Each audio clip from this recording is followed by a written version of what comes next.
Hi everyone, good morning, happy Friday. అందరు ఎలా ఉన్నారండి? బాగున్నారా? నేనైతే పల్లీలు, టమాటా, పుదీనా తోటి పచ్చడి చేస్తున్నా. నా స్టైల్లో ఎలా చేయాలో చూపిస్తారండి. పచ్చిమిర్చి, పుదీనా, కొత్తిమీర, పల్లీలు.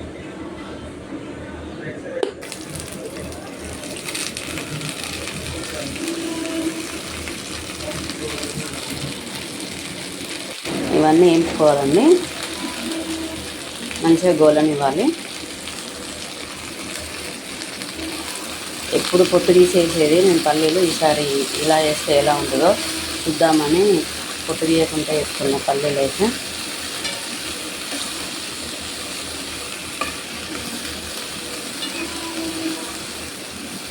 పల్లీలు వేగినాక పచ్చిమిర్చి కూడా గోలినాక పచ్చిమిర్చి గోలినాక పుదీనా, కొత్తిమీర అయితే వేస్తాను.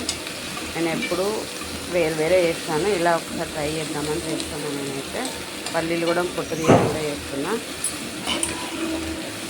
ఇట్లా కూడా మెత్తగా వేస్తున్నాండి,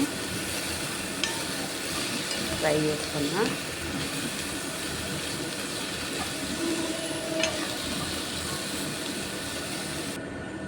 టమాటా వేసుకోవాలి, తర్వాత టమాటా ముక్కలు వేసుకోవాలండి.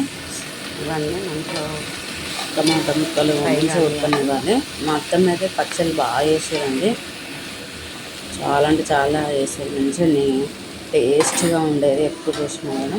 ఇది ఉడికినాక మిక్సీ వేసుకోవాలి. తగినంత ఉప్పు వేసుకొని దానికి పోపు రెడీ చేసుకోవాలండి. పోపు వేసుకోవాలి, పోపు వేసుకుంటే టేస్ట్ బాగుంటుంది. ఇంకా నూనె, జీలకర్ర, ఆవాలు, వెల్లుల్లి, కరివేపాకు, కొంచెం ఇంగువ వేసుకోవాలండి. బాగా టేస్ట్ మంచిగా ఉంటుంది, ఫ్లేవర్ మంచిగా ఉంటుంది. కొంచెం పసుపు వేసేసి పచ్చడి అందులో పోసేయాలి. వేడి అన్నంలో పచ్చడి వేసుకొని నెయ్యి వేసుకొని తింటే సూపర్ అంటే సూపర్ టేస్ట్ ఉంటుందండి. చాలా టేస్ట్గా ఉన్నది. ఎవరైనా సబ్స్క్రైబ్ చేసుకున్న వాళ్ళైతే సబ్స్క్రైబ్ చేసుకోండి ప్లీజ్.